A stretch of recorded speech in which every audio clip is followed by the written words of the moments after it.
In this analysis video, we're going to take a look at the swing of Hideki Matsuyama.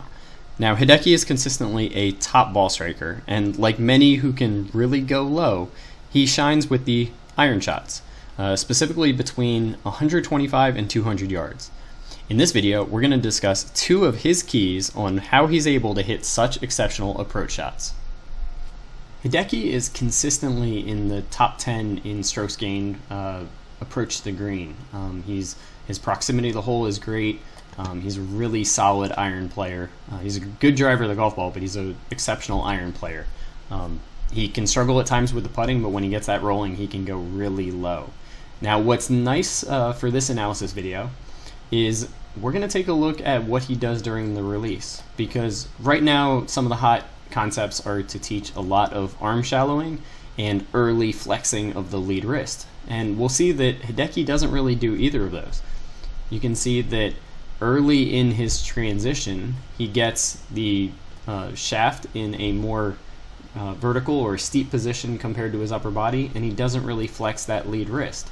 So how is it that he's able to do these things that typical amateurs struggle with, yet he is able to consistently be a great iron player or just a great ball striker? Well, there's two keys that he's able to demonstrate in his swing. One, dealing with his arms and the way he releases the club, and two, dealing with his upper body and how stable he's able to keep his sternum. Now, your arms actually connect to the sternum, so the sternum is the chest bone, is a great kind of reference for how your upper body is going to influence low point.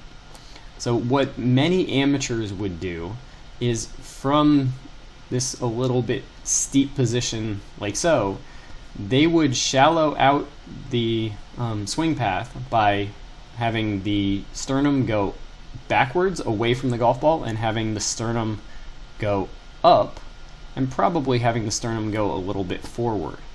Now, what we'll see is through the release, he does a great job of keeping the sternum about the same distance away from the golf ball.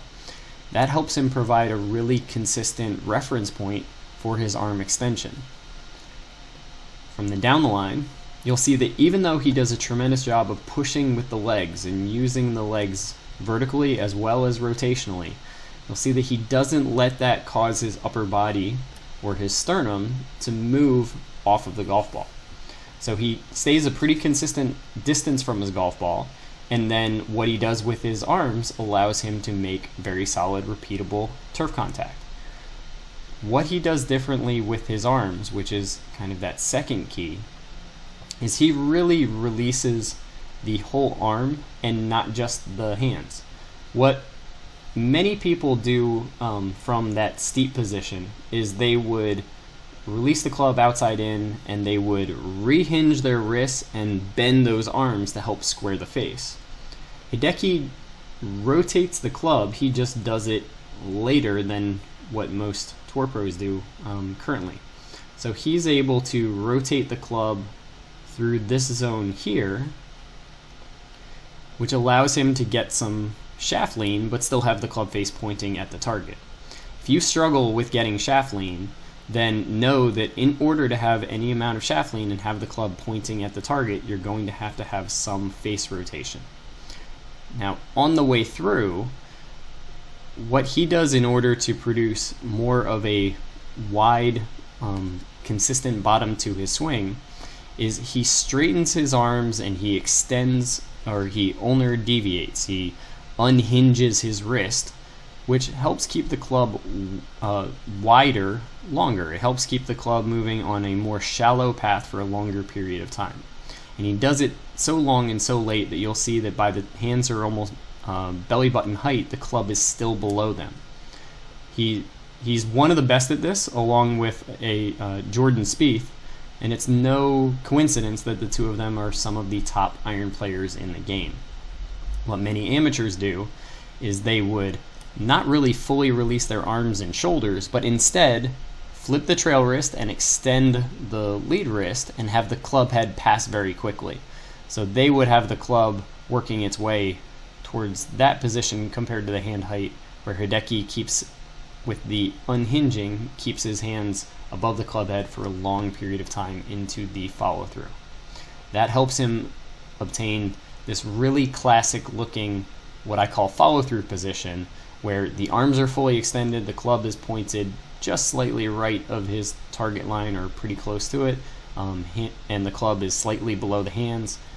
His sternum has maintained about the same distance it was from the golf ball, from where it was at impact through to the end of that follow through position.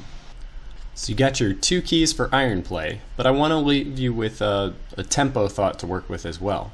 One of the things that Hideki demonstrates that I've seen in my experience is that golfers who have more of a vertical or steep arm movement tend to do better with a quieter upper body.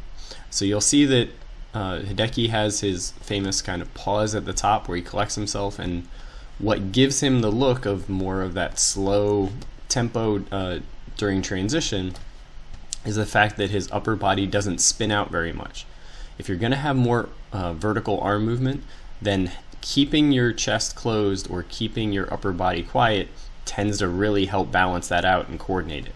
So you'll see, even though he goes pretty hard with his lower body, his upper body is not one of his major power sources. That combination of going harder with his lower body, harder with his arms, but being quiet with his upper body, not spinning out, not creating a lot of aggression from his upper body, helps him control his path, his low point, and his face to be one of the more consistent iron players.